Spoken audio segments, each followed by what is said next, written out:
everybody. I would love to share this Earth Day with you. Love coming to a forest, and on this particular day I thought it would be a great idea to share a story. So thanks for joining me. When I come to the forest, I like to find the quietest place to sit. And so the story I brought is called A Quiet Place, and it's written by Douglas Wood. The person who drew all these awesome drawings is Dan Andreasen. So this is a quiet place. Sometimes they do a dedication, the authors, and this one is dedicated to all who listen. So this story is dedicated to you because you're all listening. Sometimes a person needs a quiet place. A place to rest your ears from all the bells ringing and whistles shrieking and grown-ups talking and engines roaring and horns blaring and grown-ups talking and radios playing and grown-ups. Well, even grown-ups need a quiet place sometimes. But it can be hard to find one. You have to know where to look. You could look under a bush, a lilac bush in your own backyard, and when you crawl underneath it, all the sounds of the world seem soft and far away. And you could be a pirate, finding buried treasure on a desert island. A bush could be your quiet place. Until someone calls you to clean your room, and then you could look in the woods. You might find an old stump for a chair, or a mossy log for a couch. In a green mansion of shadows and sunbeams, it's not really quiet, of course. Blue jays scream warnings and the wind sings in leaves, but it feels quiet. And you can be a timber wolf, the gray ghost of the forest. The woods could be your quiet place. But if the woods are too dark and deep, you could look by the sea. On a beach in the early morning fog, your footprints are the first of the day. The waves are roaring, but it doesn't seem noisy. And you could just be an explorer, discovering a lost continent. The beach could be your quiet place. But if the beach is not your cup of tea,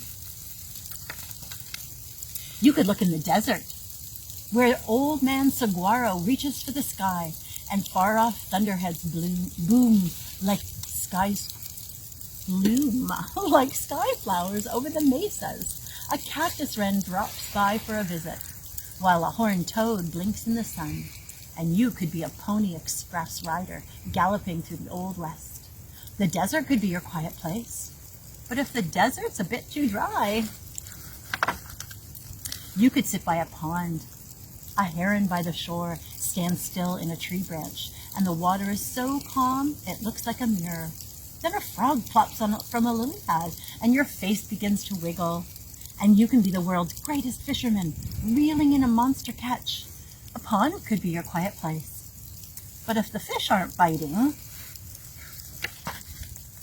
you could look in a cavern, where every footstep echoes, and the slow drip, drip of water builds new rocks that hang like icicles, or stand like sculptures, where the days and nights and weeks and years are all the same.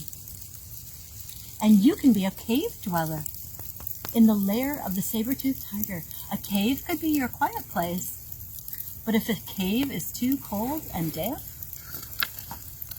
you could climb to the top of a hill, where the clouds float by like ships, or alligators or elephants. On a hilltop, you can see a long way and think long thoughts about how and what and why. And you could be a mountain climber on the top of the world. A hilltop could be your quiet place. But if your legs are too tired for climbing, you could wait for a snowy day. Oh my goodness, it feels like snow right now.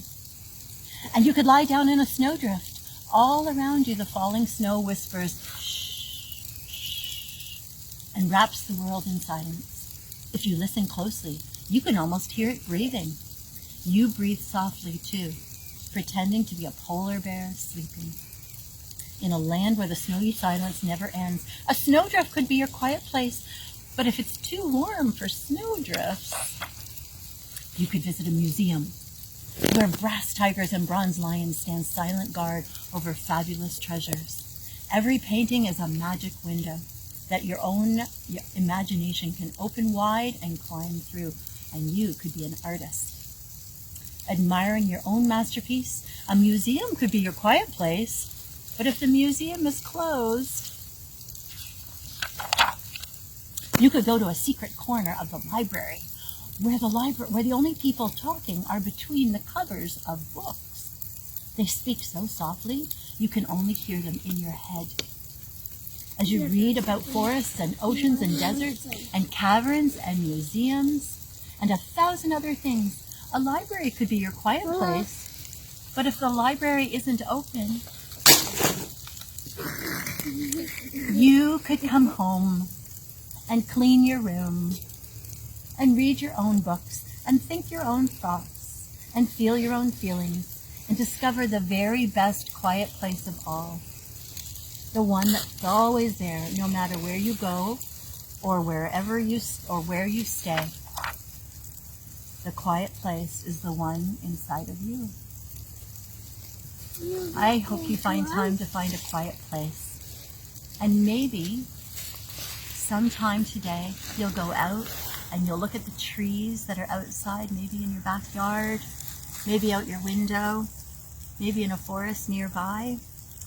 Maybe you'll find a book like I just found today about trees, and it'll help me to look and see, I wonder what kind of trees these are.